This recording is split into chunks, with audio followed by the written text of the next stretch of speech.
I interviewed Hannah Pobar, who's owner of her own photography company in Boulder called HannahTruly. I started my photography business when I came to CU. It was my second summer in college, and I was supposed to be taking finance and accounting for the summer, and I was totally not having it. I went to the first day. I was like, I hate this, not capturing my attention at all. So I went ahead and dropped out, concerned what I was going to do for work, and because by now it was June and I didn't have a job lined up. What could I do? I was like, maybe I could be a photographer if I could book 10 high school seniors at $200. I was like, that's probably about how much money I would make going to like Ann Taylor Loft or a clothing store and working for the summer. So, and at the time, all of my stuff, like my website and like my branding and all of that was way better than my work. But I knew that was like the first start. And I ended up booking almost 40 high school seniors and then starting to get into weddings. My prices like doubled and then quadrupled, and by the end of the summer I was like, wow, that was really successful. Mimic other people's styles that I liked. That really taught me though that copying like is not sustainable. As you go, you need to develop your own style.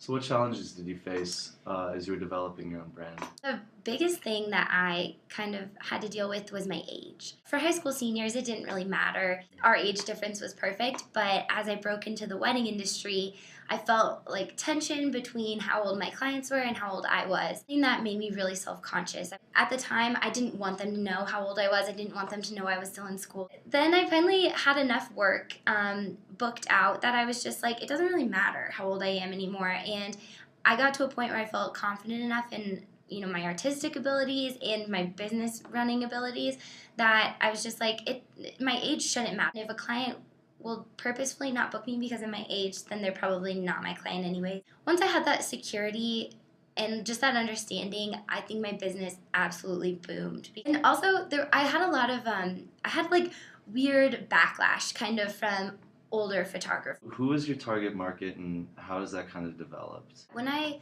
first started, I definitely was all over the place. As I've gotten older and as my business has kind of developed, I decided to specialize. I chose to specialize in weddings and high school senior girls. I typically meet them for coffee, just somewhere close to their house. I always ask if they have a favorite place because, again, I'm definitely trying to be personable and friendly.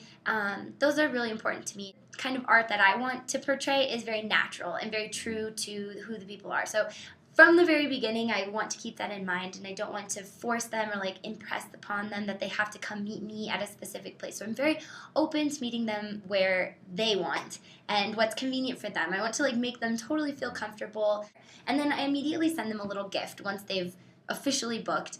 And I think it's just kind of nice because it's something totally unexpected. I always send like a little candle and like chocolates or like a cute little bottle of champagne or something that's little and adorable, but is still in line with my brain. When clients book me, they're getting a lot more than just a bunch of images on a disc. It's typically a friendship and a working relationship that we can run through the day and like be comfortable with each other. And to me, that's more important than the end product.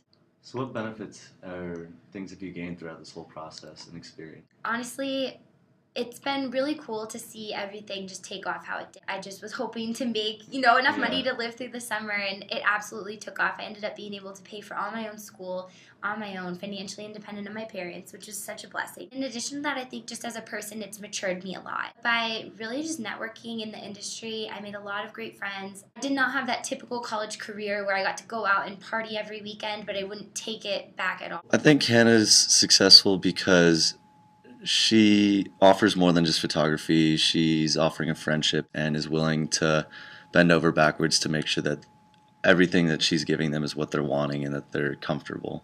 My only recommendation to Hannah would be to start thinking of ways on how she can grow and expand her company. She's doing all the work by herself, and it's hard to see in her business model how she would plan to grow further. I believe Hannah measures success both economically and socially. Economically because she's been able to pay her entire way through college and pay off all of her loans, and socially because she really cares about the relationships that she makes with her clients throughout the process. What I learned is that You don't necessarily have to know what you're doing. She often spoke about how she had no idea what she was doing the entire way, but through networking was able to find mentors and people who would take her under her wing and would do anything to help her.